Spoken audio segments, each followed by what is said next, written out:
বলিউডে সলমান খান ও ক্যাটরিনা কাইফের সম্পর্ক বরাবরই আলাদা কৌতূহলের জন্ম দিয়েছে। দীর্ঘদিন ধরে একে অপরের খুব কাছের মানুষ তারা।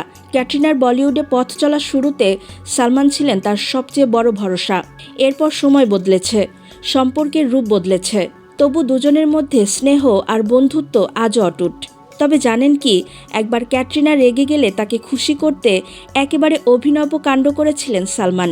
2005 সালে মুক্তি পাওয়া मैंने प्यार क्यों किया ছবিতে প্রথম একসঙ্গে কাজ করেন সালমান খান ও ক্যাটরিনা কাইফ। সেই ছবির পর থেকে তাদের সম্পর্ক নিয়ে নানা গুঞ্জন ছড়ায়। অনেকের ধারণা ছিল পর্দার বাইরেও একে অপরের খুব কাছাকাছি ছিলেন তারা। সম্প্রতি সেই সময়ের এক মজার স্মৃতি ভাগ করে নিয়েছেন জনপ্রিয় রেস্তোরাঁ ব্যবসায়ী এডি সিং।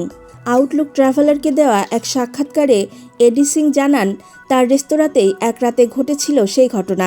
সেদিন ক্যাটরিনা তার বন্ধুদের সঙ্গে রেস্তোরাঁর বাইরে বসেছিলেন।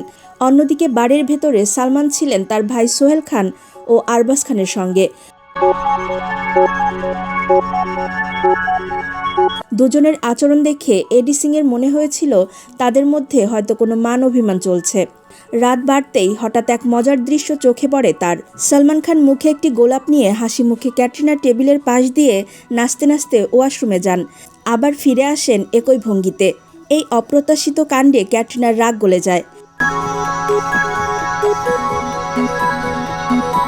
ঘটনাটিকে ভীষণ আদুরে ও মনে রাখার মতো বলে উল্লেখ করেন এডি সিং।